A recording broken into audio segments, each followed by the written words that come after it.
One age followed another, and still, generation after generation, the successors of the three Brahmins watched their priceless Moonstone, night and day. One age followed another until the first years of the 18th Christian century saw the reign of Aurungzebe, Emperor of the Moguls.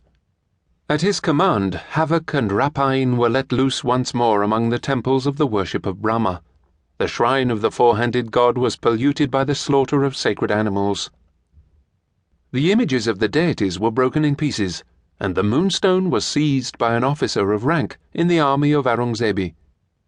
Powerless to recover their lost treasure by open force, the three guardian priests followed and watched it in disguise. The generations succeeded each other. The warrior who had committed the sacrilege perished miserably. The Moonstone passed, carrying its curse with it, from one lawless Mohammedan hand to another. And still, through all chances and changes, the successors of the three guardian priests kept their watch, waiting the day when the will of Vishnu the Preserver should restore to them their sacred gem. Time rolled on from the first to the last years of the 18th Christian century.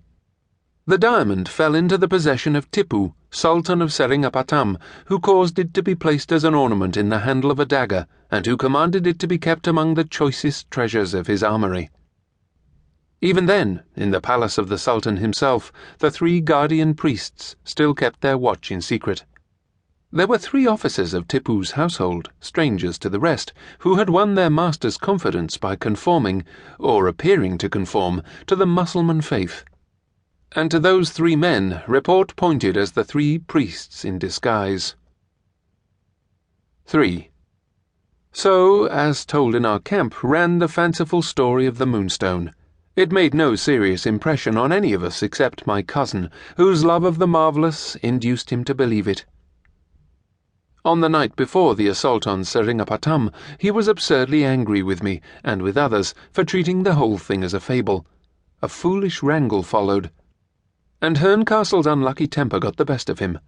He declared in his boastful way that we should see the diamond on his finger if the English army took Seringapatam.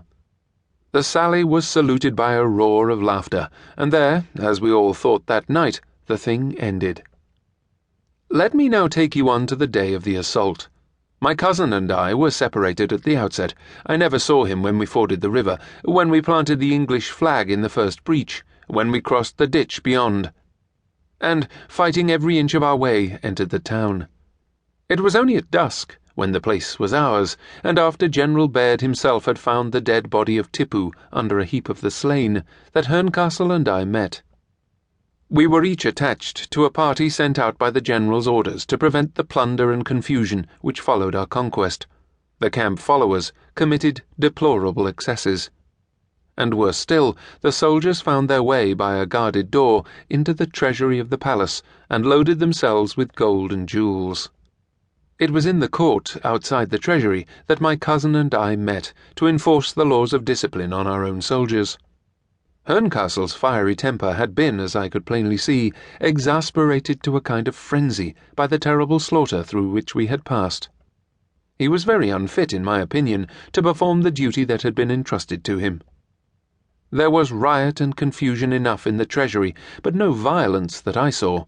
The men, if I may use such an expression, disgraced themselves good-humouredly. All sorts of rough jests and catchwords were bandied about among them, and the story of the diamond turned up again unexpectedly in the form of a mischievous joke. "Who's got the Moonstone?" was the rallying cry which perpetually caused the plundering, as soon as it was stopped in one place, to break out in another. While I was still vainly trying to establish order, I heard a frightful yelling on the other side of the courtyard, and at once ran towards the cries, in dread of finding some new outbreak of the pillage in that direction. I got to an open door, and saw the bodies of 2 Indians, by their dress, as I guessed, officers of the palace, lying across the entrance, dead. A cry inside hurried me into a room which appeared to serve as an armory. A 3rd Indian, mortally wounded, was sinking at the feet of a man whose back was towards me. The man turned at the instant when I came in, and I saw John Herncastle, with a torch in one hand and a dagger dripping with blood in the other. A stone set like a pommel in the end of the dagger's handle